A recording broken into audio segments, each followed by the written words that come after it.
Hello नमस्कार दोस्तों। आप सभी का स्वागत है आपके अपने YouTube channel GK by Amit में। आज हम ट्रांसफार्मर संबंधी महत्वपूर्ण क्वेश्चन करने जा रहे हैं जो यूपीपीसीएल 2 एएलएम एसए के लिए बहुत ही महत्वपूर्ण रहेगी। तो चलो अपनी क्लास की शुरुआत करते हैं। फर्स्ट क्वेश्चन, ट्रांसफार्मर के मुख्य बॉडी के ऊपर स्थापित होता है। तो ट्रांसफार्मर के मुख्य बॉडी के ऊपर क्या स्थापित होता है?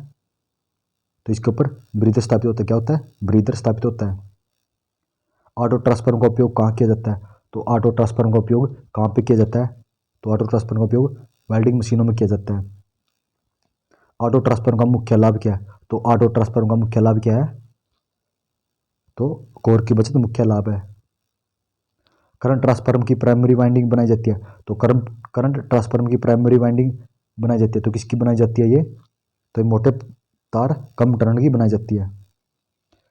बिना फ्रीक्वेंसी बदले वोल्टेज व करंट को कम अधिक करने वाले यंत्र को कहते हैं। तो बिना फ्रीक्वेंसी बदले वोल्टेज व करंट को कम करने वाले यंत्र को क्या कहते हैं? तो इस यंत्र को क्या कहा जाता है? तो इसे डायोड कहा जाता है। ट्रांसफार्मर किस विद्युत धारा पर कार्य करता है? तो ट्रांसफार्मर किस पर कार्य करता है? तो आप सभी इसका जरूर आंसर कमेंट करना कि ट्रांसफार्मर किस पर कार्य करता है। नेक्स्ट क्लास में इसका आंसर कमेंट कर दिया जाएगा। तो आप सभी ना तब तक कमेंट करके जरूर बताना है कि ट्रांसफार्मर किस पर कार्य करता है। बुगलेज रिले का उपयोग ट्रांसफार्मर में किया जाता है। तो ट्रांसफार्मर में कहाँ पे किया जाता है? तो आयरन कोर ट्रांसफार्मर में, आयरन कोर ट्रांसफार्मर में इसका प्रयोग किया जाता है। करंट ट्रांसफार्मर में सेकेंडरी वाइंडिंग बनाई जाती है। तो करंट ट्रांसफार्मर में सेकेंडरी वाइंडिंग किसकी बनाई जाती है? मोटे तार और कम टर्न की बनाई जाती है। वह ट्रांसफार्मर कौन सा है जिसमें केवल एक वाइंडिंग होती है? तो एक वाइंडिंग कौन से ट्रांसफार्मर में होती है? तो एक वाइंडिंग पावर ट्रांसफार्मर में होती है। कंजर्वेटर टैंक में ट्रांसफार्मर ऑयल कितने सत्र तक भरा रहता है? तो कंजर्वेटर टैंक में ट्रांसफार्मर ऑयल कितने सत्र तक भरा रहता है? तो ये लगभग 50% तक भरा रहता है। ट्रांसफार्मर वाइंडिंग के प्रतिरोध के कारण उत्पन्न होने वाली लॉस है। तो ट्रांसफार्मर वाइंडिंग के प्रतिरोध के कारण उत्पन्न होने वाला लॉस, तो कौन सा लॉस उत्पन्न होता है? तो ये आयरन लॉस उत्पन्न होता है। ट्रांसफार्मर कोर को लैमिनेट क्यों बनाया जाता है? तो ट्रांसफार्मर कोर को लैमिनेट क्यों बनाया जाता है? तो क्यों बनाया जाता है भाई? कॉपर लॉस को कम करने के लिए ट्रांसफार्मर कोर को लैमिनेट किया जाता है। कॉपर लॉस का फार्मूला क्या है? तो कॉपर लॉस का फार्मूला क्या है? तो कॉपर लॉस का फार्मूला WC बराबर BM² F² T² होता है। Option number 1। ट्रांसफार्मर के किस वाइंडिंग को लोड से कनेक्ट किया जाता है? तो ट्रांसफार्मर की कौन सी वाइंडिंग को लोड से कनेक्ट किया जाता है? तो प्राइमरी वाइंडिंग को लोड से कनेक्ट किया जाता है। सेल टाइप ट्रांसफार्मर बनाया जाता है। तो सेल टाइप ट्रांसफार्मर बनाया जाता है। तो सेल टाइप ट्रांसफार्मर किससे बनाया जाता है? EI आकृति के स्टैपिंग प्रयोग करके। ट्रांसफार्मर के किस वाइंडिंग को AC स्रोत से कनेक्ट किया जाता है? तो ट्रांसफार्मर की किस वाइंडिंग को AC स्रोत से कनेक्ट किया जाता है? तो किसे कनेक्ट किया जाता है? तो ये प्राइमरी वाइंडिंग को कनेक्ट किया जाता है। पोटेंशियल ट्रांसफार्मर की सेकेंडरी वाइंडिंग बनाई जाती है। तो पोटेंशियल ट्रांसफार्मर की सेकेंडरी वाइंडिंग बनाई जाती है। तो किसकी बनाई जाती है सेकेंडरी वाइंडिंग? तो पतले तार कम, पतले तार अधिक टर्न की बनाई जाती है। ऑप्शन नंबर बी, पतले तार अधिक टर्न की बनाई जाती है सेकेंडरी वाइंडिंग। ट्रांसफार्मर के किस लॉस को कॉन्सेंट लॉस भी कहते हैं? तो ट्रांसफार्मर किस लॉस को कॉन्सेंट लॉस भी कहा जाता है? तो किसे कहा जाता है ये? तो ये स्ट्रेट लॉस को कहा जाता है। ट्रांसफार्मर जो इनपुट वोल्टेज की अपेक्षा अधिक आउटपुट वोल्टेज प्रदान करता है, कौन सा ट्रांसफार्मर है? ट्रांसफार्मर जो इनपुट की अपेक्षा अधिक आउटपुट वोल्टेज प्रदान करता है, तो कौन सा ट्रांसफार्मर होता है वो? तो कौन सा ट्रांसफार्मर होता है वो? स्टेप अप ट्रांसफार्मर होता है। कौन सा? स्टेप अप ट्रांसफार्मर होता है। ट्रांसफार्मर की दक्षता कितनी होती है? तो ट्रांसफार्मर की दक्षता कितनी होती है? 90% से 98% तक होती है। कभी कभी 95% भी लिखा मिल जाता है। नमी सोखने के बाद सिलिका जेल का कलर कैसा हो जाता है? तो नमी सोखने के बाद सिलिका जेल का कलर कैसा हो जाता है? तो इसका कलर सफेद हो जाता है। कैसा हो जाता है? तो इसका कलर सफेद हो जाता है। करंट ट्रांसफार्मर के सेकेंडरी वाइंडिंग से कितने मान की विद्युत धारा एमीटर द्वारा मापा जाता है? तो करंट ट्रांसफार्मर के सेकेंडरी वाइंडिंग से कितने मान की विद्युत धारा एमीटर द्वारा मापा जाता है? तो कितनी धारा को मापा जाता है? तो 5 से 20 एम्पियर तक की धारा को मापा जाता है। ट्रांसफार्मर कोर किस धातु का बनाया जाता है? तो ट्रांसफार्मर कोर किस धातु का बनाया जाता है? तो ट्रांसफार्मर कोर माइल्ड स्टील का बनाया जाता है। किसकी तुलना में ट्रांसफार्मर आउटपुट शक्ति नहीं बढ़ा सकता? तो किसकी तुलना में ट्रांसफार्मर आउटपुट शक्ति नहीं बढ़ा सकता? तो ये एम्पलीफायर की तुलना में नहीं बढ़ा सकता। ट्रांसफार्मर तेल का मुख्य कार्य क्या है? तो ट्रांसफार्मर तेल का मुख्य कार्य क्या है? तो केवल इंसुलेशन प्रदान करना है।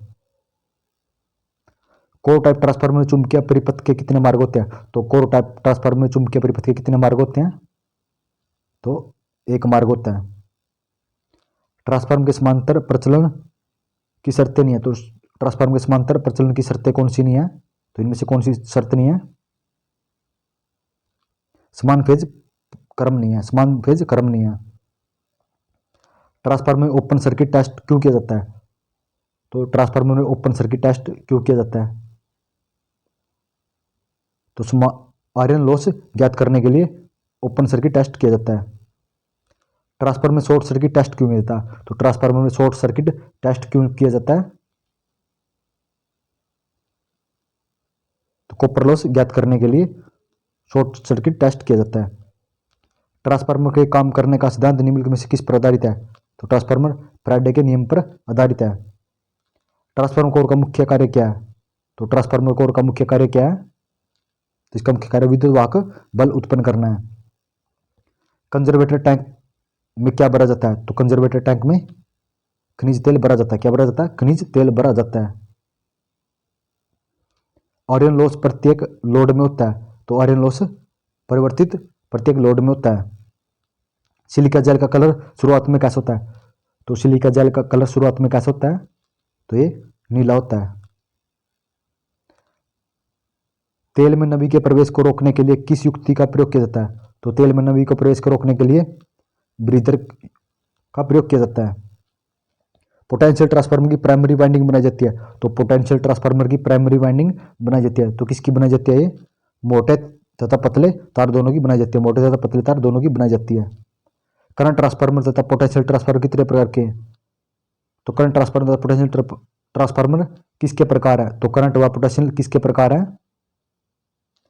तो ये ऑटो ट्रांसफार्मर के प्रकार है। ट्रांसफार्मर में हिस्टेरिसिस लॉस का फार्मूला क्या है? तो ट्रांसफार्मर में हिस्टेरिसिस लॉस का फार्मूला क्या है? तो WH बराबर आई स्क्वायर आर होता है। ट्रांसफार्मर कोर में सिलिकॉन स्टील धातु का प्रयोग क्यों किया जाता है? तो ट्रांसफार्मर कोर में सिलिकॉन स्टील धातु का प्रयोग क्यों किया जाता है? तो इसका प्रयोग क्यों किया जाता है? आयरन लॉस कम करने के लिए इसका प्रयोग किया जाता है। बुकलोज रिले दोष उत्पन्न हो जाने की किस स्थिति में सूचना देती है? तो किसे सूचना देती है ये? तो शॉर्ट सर्किट करके सूचना देती है। ट्रांसफार्मर की रेटिंग व्यक्त की जाती है। तो ट्रांसफार्मर की रेटिंग किस में व्यक्त की जाती है? तो ट्रांसफार्मर की रेटिंग वोट में व्यक्त की जाती है। किसमें? वोट में। ट्रांसफार्मर में उत्पन्न होने वाला विद्युत वाहक बल किन कारणों पर निर्भर करता है? तो ट्रांसफार्मर में उत्पन्न होने वाला विद्युत वाहक बल किन कारणों पर निर्भर करता है? तो किन पर निर्भर करता है ये? तो ये फ्रीक्वेंसी पर निर्भर करता है। ट्रांसफार्मर किस प्रकार की युक्ति है? तो ट्रांसफार्मर किस प्रकार की युक्ति है? तो ट्रांसफार्मर एक स्टैटिक डिवाइस है। क्या है? एक स्टैटिक डिवाइस है, मतलब स्थिर युक्ति है। तो धन्यवाद दोस्तों, आप सभी कमेंट करके बताना कि आपको ये 43 क्वेश्चन कैसे लगे। अगर आपको क्वेश्चन अच्छे लगे हैं तो प्लीज़ इस क्लास को लाइक शेयर जरूर कर देना।